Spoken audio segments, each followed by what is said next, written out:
গাড়ির চাবিটা দাও একটু বেরোবো। তোমাকে তো আমি 1 মাস আগেই নতুন স্কুটি কিনে দিলাম, তাহলে 4 চাকা নিয়ে কি করবে? আমি ওসব স্কুটি ফুটি নিয়ে যাবো না, তোমার 4 চাকার চাবিটা দাও। আচ্ছা ঠিক আছে, কোয়েল চাবিটা দিয়ে দাও। হ্যাঁ স্যার। আর হ্যাঁ, তোমার ক্রেডিট কার্ডটাও দাও। স্যার ক্রেডিট কার্ড চাইছে।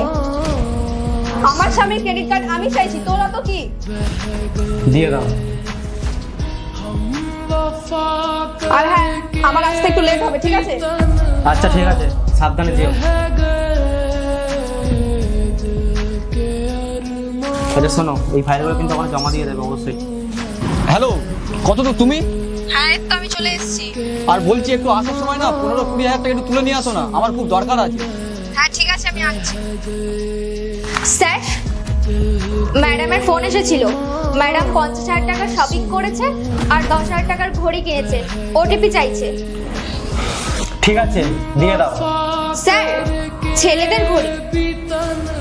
এরপর কি হয় সেটা দেখার আগে মায়ের কাছে 5 টাকা চাইলে 10 টাকা দেই, একটা রুটি চাইলে 2টা রুটি দেই। সেই মাকে যদি ভালোবেসে থাকো তাহলে ভিডিওটিতে লাইক দিয়ে চ্যানেলটিকে সাবস্ক্রাইব করে কমেন্টে মা লিখে যাও। ছেলেদের ঘরে হয়তো কোনো বন্ধু বান্ধবের দেবে। ঠিক আছে, তুমি টাকা পাঠিয়ে দাও।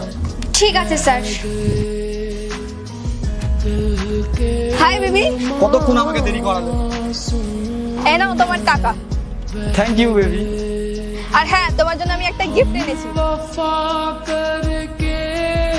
এ নাও। থ্যাংক ইউ বেবি, এটা আমার অনেক দিনের স্বপ্ন ছিল। ঘড়িটা খুব ভালো হয়েছে। এটা তো কিছুই না, তুমি যদি সারা জীবন আমার সাথে থাকো তাহলে তোমার সব স্বপ্ন পূরণ করে দেবো।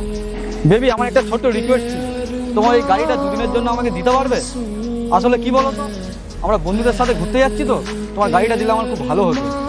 গাড়ি গাড়ি দেওয়া তো অসম্ভব, আমার বর তো নিয়ে যায় গাড়ি, আর জানতে পারলে অসুবিধা হয়ে যাবে। আরে তুমি থাকলে কিসের অসম্ভব, মাত্র তো 2-3 দিনের ব্যাপার। আসলে আমার বন্ধুরা জানে আমার গার্লফ্রেন্ড খুব বড় লোক, আর এই গাড়িটা না নিয়ে গেলে আমার একটা কেমন লাগবে না? আচ্ছা ঠিক আছে, নিয়ে যেও, কিন্তু সাবধানে। হ্যাঁ আরে তুমি চিন্তা করো না, আমি তো আছি। স্যার ম্যাডাম 20,000 টাকা তুলেছে। আর একটা কথা বলি, ম্যাডামের তো কোনো ভাই নেই, তাহলে ম্যাডাম